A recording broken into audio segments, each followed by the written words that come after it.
I don't know if I watch too many crime shows or if I'm just paranoid, so I've come here to ask. Last week, I made chicken gnocchi soup. When it was almost done, I started helping my daughter with a school project. She got us both a bowl, and a few seconds later, my boyfriend runs into the room with a bowl and tells me to eat the bowl he has. I told him it was all the same, and he insisted that he wanted mine because it had more chicken. Thinking back now, I don't know how he would know that, considering my daughter dished it out. My daughter took the bowl he gave me and said she would eat it. He yanked it out of my hand and said, "No, it's for Mom." I took the bowl and he went to the living room. I continued doing my daughter's project and told her not to eat the soup. 20-ish minutes later, I walked into the kitchen to pour the soups out, and he was still eating his. He asked why we didn't eat any, and I said the cat got into it while we were waiting for it to cool down. He screamed, "What? Was it your bowl? Cats can't eat that?" I told him it was only a lick, but he has been stressed out watching the cat like a hawk, obsessive even. His reaction was very weird. These accidents all happened before the soup incident over the span of 6 months. It wasn't one after another in a short period of time. Since then, my emergency money has gone missing. I keep money hidden just in case. I lost my older sister because she wasn't able to escape a dangerous situation, and I literally swore on her grave I would never be in that position.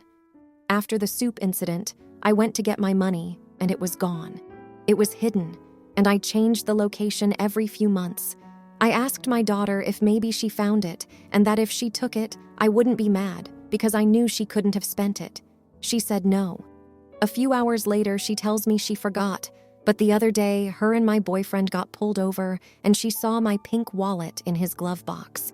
I did not tell her which wallet it was in, or that it was in a wallet. I decided to ask him if he found it by accident. He asked me why I was hiding a large amount of money. "You know you could never leave me," and laughed. He has never said anything like that before. I told him it was for my daughter's Christmas. He said no, he didn't find the money, but could use his credit card for gifts. I didn't tell him about my daughter seeing my wallet in his car. Now here are a few other things that have happened in the past few months that seemed random at the time, but now they don't. I have a severe allergy to latex. One day we were about to have intimacy, and I glanced at the mirror we have by our bed and saw the condom wrapper was a different color. I stopped him because it wasn't latex-free, and he said it was a mistake and just an older one he had. We have been dating for over 2 years, and he knows how serious my allergy is. My EpiPen that I keep in my room is missing, and I didn't realize it. I didn't realize it was missing until I was searching for my money. Another odd thing is one day he was following me down the stairs while I was carrying laundry, and he kicked the back of my leg, and I fell. He said he slipped, but the stairs are wood, and he was wearing his steel toe boots. At the time, I thought it was an accident. Am I overthinking this? My anxiety has been at an all-time high. Do I watch too much true crime? Here is why I think I might be the jerk. We have a good relationship. He loves my daughter like she is his. We split all shared bills, and we both pull our own weight around the apartment. We don't fight. He has never so much as raised his voice at me. We are paycheck to paycheck, but bills are paid. I thought about going to my mom's house for a few days and asking him when I get there when I'm safe about the money, but I don't have money to do that now. She is on a fixed income and can't help. I feel stupid for being scared. Last night, I decided to check his car for my wallet, and he caught me. I asked him for my money back, and he tried playing dumb. I told him my daughter saw it there. He told me she was lying. I told him I never told her about the money or what wallet. He said he was a grown man, and kids lie all the time. I asked him once more for my money, and he said, "I'm not giving you money to leave me." I waited until he was in the shower to grab my cat and my daughter, and we left. I can't take my cat with us to a shelter, and the DV shelters are full. I was able to get us a night at a cheap motel. This exact situation is why I had money saved. I did everything right, and now I'm screwed. I feel like I just blew up my entire life. Yes, I'm using a burner account and reading all the comments that I can. Now, for a few comments before the update. Comment 1. Not the idiot, and oh God, run away. I mean, the red flags are so obvious here, it almost seems made up, like a telenovela script. If this is real, run away from that unaliver you live with. Comment 2. Not the idiot, but file a police report. He stole your money. It may just be your word against his, but a written trail of his mess will help you get a restraining order. Comment 3. I would not be at all surprised if he took out a life insurance policy on you. Now, for the update. After some seriously tough times, I wanted to give everyone an update on the situation with my ex-boyfriend. I know many of you were concerned, and your advice was a lifeline when I felt like I was drowning. Since my last post, my daughter, our cat, and I moved out. A neighbor, who turned out to be an angel in disguise, offered us a place to stay. She had gone through something similar and had an in-law suite she wasn't using. The support from her was incredible. Not just the roof over our heads, but the empathy and understanding, which meant the world. I landed a new job. Not just any job, but one that I am passionate about and that pays enough to cover our needs and then some. It's been a godsend, and my confidence has been slowly rebuilding. My daughter is thriving too. She's made friends at her new school, and seeing her happy has been the best medicine for my soul. Now for the heartwarming part. My ex reached out. He's been attending therapy and addressing his issues.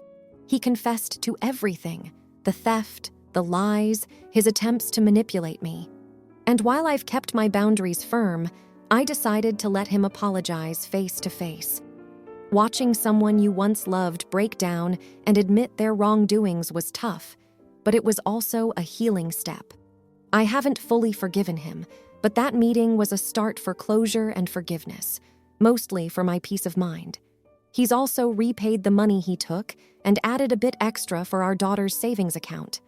I didn't ask for it, but it was a gesture that showed me he was serious about making amends. And here's the cherry on top: the community. Some of you reached out, sent support, resources, and even some emergency funds to tide us over. I've set up a little pay it forward fund with the extra money. Every penny will go to someone else in need, to hopefully give them the same chance I had to start fresh. I've learned a lot about myself, about resilience, and about the genuine goodness in people. I'm rebuilding, and while I know there will be challenges, I also know I'm stronger than I ever imagined. Thank you, from the bottom of my heart, for the role you've all played in this journey. There's still a ways to go, but the future looks brighter than it has in a long time. Now, for the comments. Comment 1. Not the idiot at all. It's incredible how you've turned your life around despite the rocky past with your ex. It's heartwarming to hear about your neighbor's kindness and your newfound job. Those are the real wins in life. It's also great that your daughter is adjusting well. You've shown immense strength, and your focus on the future is truly inspirational. Keep it up. Comment 2. You're the idiot for even considering the apology from your ex. He may have attended therapy and repaid the money, but that doesn't erase the past. It's important to remember why you left in the first place. Accepting his apology could open doors to old patterns. Stay strong and focus on the new life you've built for you and your daughter. Comment 3. Not the idiot. And let me say, your story is a breath of fresh air. It's amazing to see you thrive after such a tough situation. Your ex making amends is a good step, but it's your resilience and determination that are truly commendable. And how about that community support? It's stories like yours that restore my faith in humanity, sending virtual high fives your way. Now, for the next story. My boyfriend, 35 years old, and I, 29 years old, have been dating for 6 months. On Friday night, we made plans to have a night in. I was going to go over, and we planned on making dinner together, watching movies, and me spending the night. On Thursday, I had some holiday shopping to do. While shopping after work, I saw some cute lingerie. I thought I'd surprise my boyfriend with it on Friday night, so I bought it. On Friday, after work, I took a shower, did my hair, makeup, and got dressed. It's pretty cold where we live, so I put on some knee-high boots, the lingerie, and a knee-length coat, and headed to my boyfriend's apartment. He gave me a key recently, so I used it to get in since he knew I was coming over and we had plans together. To my surprise, when I got there, he was not alone. His mom was in town visiting from out of state. This was my first time meeting her. My boyfriend and his mom kept telling me to take off my jacket, but I couldn't because all I was wearing was lingerie. After I couldn't say no any longer, the only thing I could come up with was asking my boyfriend if he could give me my sweats that I keep at his apartment because I was so cold.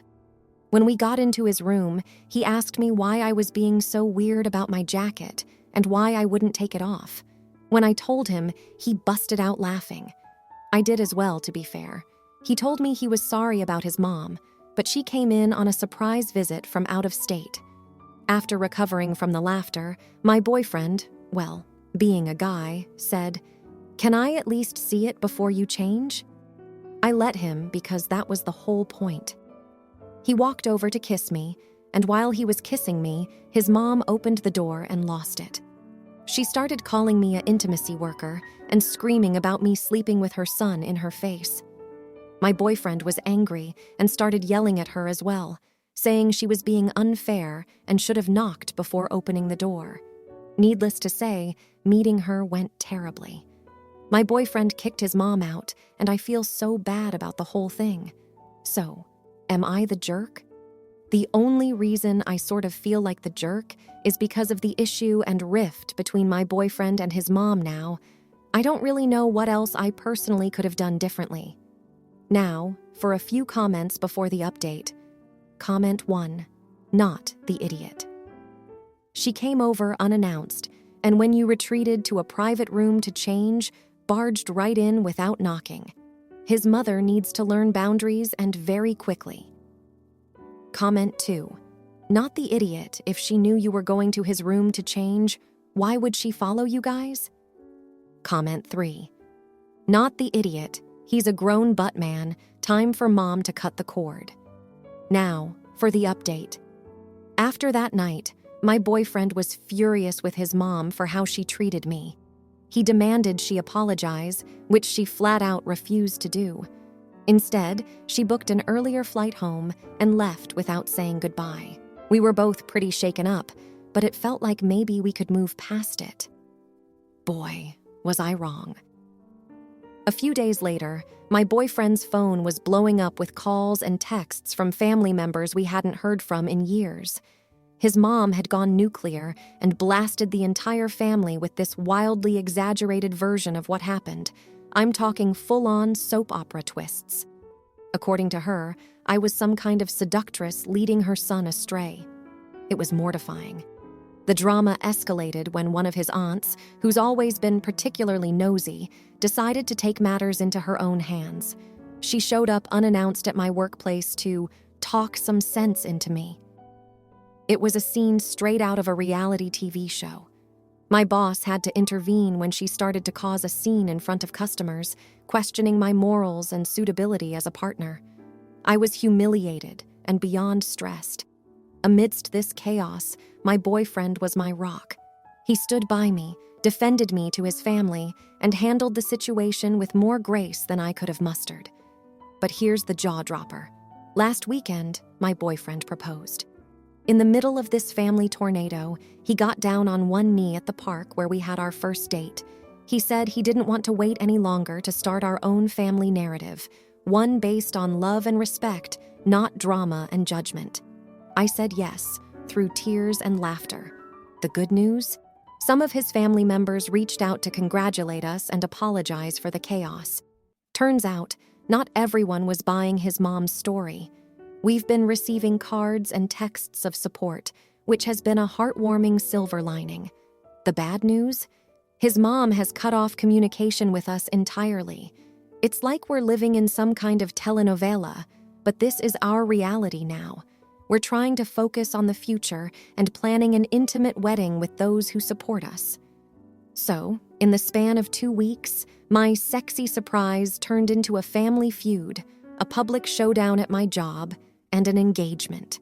I'm still processing, but one thing is crystal clear. Life with my now fiancé will never be dull. Now, for the comments. Comment 1. Not the idiot. Your future mother-in-law's behavior was completely out of line, and it's great that your fiancé stood by you. Spreading rumors is a childish way to handle conflict, and it's impressive that you both are focusing on building a life with those who support you. Planning an intimate wedding without the drama stirrers is the way to go. Cheers to your drama-free future together. Comment 2. You're the idiot for not trying to mend fences with the mother-in-law before the wedding. It may be tough, but family is family, and sometimes you have to be the bigger person and extend an olive branch. It's important for your fiancé's sake to at least make an attempt at reconciliation, and who knows, it might lead to a more peaceful marriage. Comment 3. Not the idiot. It's your wedding and your future. If your fiancé's mother can't respect you or handle situations maturely, she has no place in your special day. It sounds like you've been through enough, and the last thing you need is someone spreading toxicity on your big day. Sticking to a guest list of supportive family members will ensure your wedding is filled with love, not drama. Now, for the next story. This happened 3 weeks ago on Monday. As usual, I, 29-year-old male, woke up at 6 a.m. to go to work. I was taking a shower and everything was okay, but as I stepped out of the shower, I fell down. I touched the floor and it was greasy, so my husband, 32-year-old male, came out of our room with a camera recording everything and laughing out loud. I wanted an explanation, and he said it was just a prank. He had spread butter on the floor for me to fall down because his brilliant friends thought it was a great idea to play pranks on their spouses, to post them online and go viral. One of the idiots even pushed his pregnant wife into a pool. Thus, I was speechless. I was kind of in shock. I felt insecure and vulnerable. I was thinking, come on, you are supposed to have my back, not to make fun of me. So I didn't argue. I didn't say anything. I just left for work. He even told me before leaving, "You might be angry now, but I promise I will compensate you tonight." Throughout the day, I started analyzing the event, and I found it childish, disrespectful, and blatantly stupid. I mean, thank heavens, nothing terrible happened, but what if I hadn't grabbed the curtain and my head or neck had hit the bathtub? I could be dead, and I'm not joking. A severe head injury can be life-threatening. I would never risk his integrity like that because he is my husband. I respect him and I love him. He is usually very wise and smart, but this time he acted like a freaking teenager. So that day, I didn't feel like seeing my husband. Then I went to my dad's to cool down, but I haven't gone home in 3 weeks because I'm still angry at him. I asked my dad to go and pack my things. At first, my husband didn't want to let him in, but he ended up allowing it. I haven't even answered his calls, and I'm seriously reconsidering our relationship. We've been married for 3 years. He is caring and loving and had never done something as irresponsible and stupid as this. He has been bombarding my phone with apology messages and begging me to come back. But I don't know. To be honest, I don't look at him the same way I did before. So now everyone, but my dad, is telling me that it's time to forgive because he didn't do it with the intention of hurting me, and perhaps he didn't see beyond the consequences and didn't think it could be life-threatening, that I'm overreacting because it's just a prank. But this isn't some 6-year-old child who doesn't see beyond the prank. This guy is a doctor. He knows what a head injury could mean. So, I don't know, guys. Am I really overreacting? Because everyone seems to agree that I am. Even my mom does. Yeah, I know that he might not have done it hoping I would die, but it is so disrespectful, and there was a chance it could be life-threatening.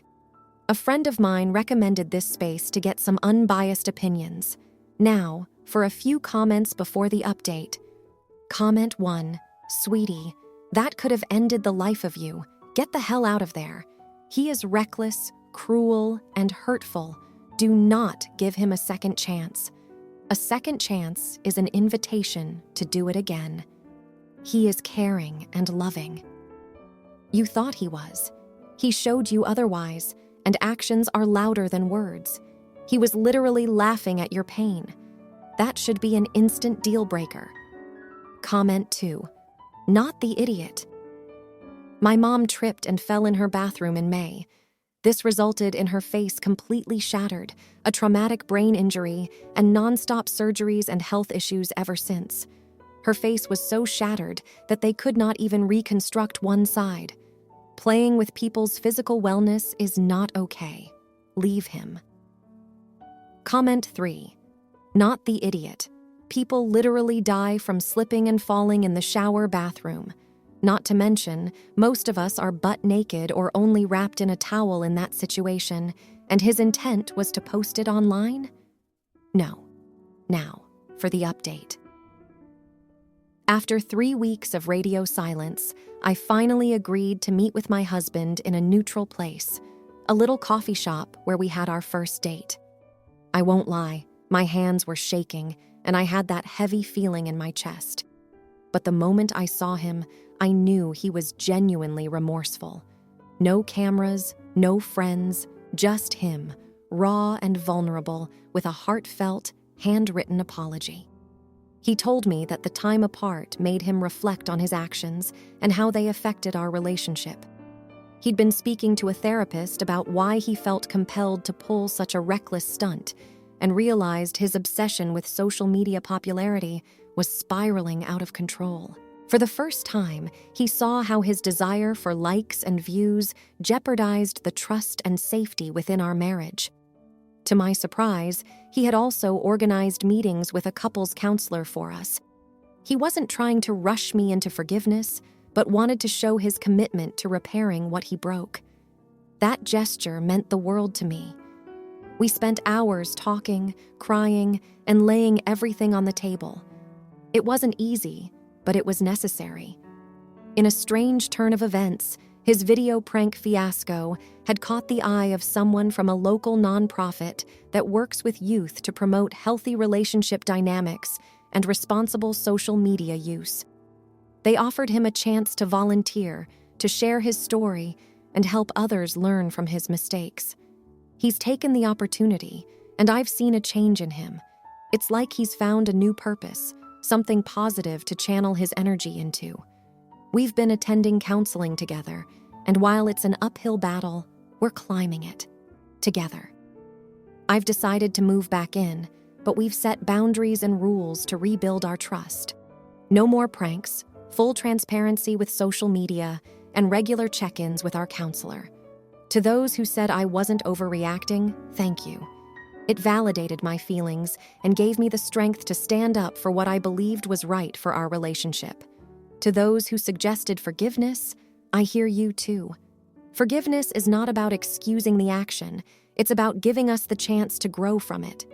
I won't pretend that everything is perfect now, but we're learning, growing, and most importantly, we're doing it with respect and love for each other.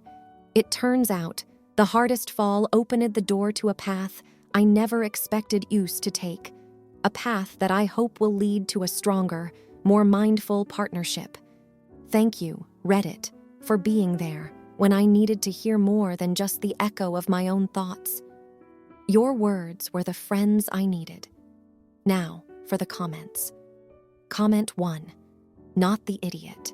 You gave your husband a chance to make things right, and he's actively working to improve himself and your relationship. Going to counseling and volunteering show he's taking real steps to change. It's great that you two are setting boundaries and rebuilding trust. It takes strength to work through issues, and I'm glad you're finding support and seeing positive changes. Wishing you both the best. Comment 2. You're the idiot. While it's commendable that your husband is showing remorse and making efforts to change, his actions have already caused damage. Obsession with social media can be a red flag for deeper issues. Make sure this isn't just a temporary fix to win you over. Actions speak louder than apologies, and it's going to take more than counseling and a volunteer gig to prove he's truly learned his lesson. Comment 3. Not the idiot. It sounds like your husband really messed up, but it takes a lot of humility and effort to own up to mistakes and seek professional help. The fact that he's using his experience to help others shows growth. Plus, the support from Reddit being acknowledged is heartwarming. It's like a virtual group hug. It's not easy to rebuild trust, but it seems like you're both committed to the journey. Keep moving forward. If you liked this video, you'll probably like these too. Also, while you're here, please consider subscribing. It's your support that keeps this channel alive and allows me to make better and longer videos. Have a great day.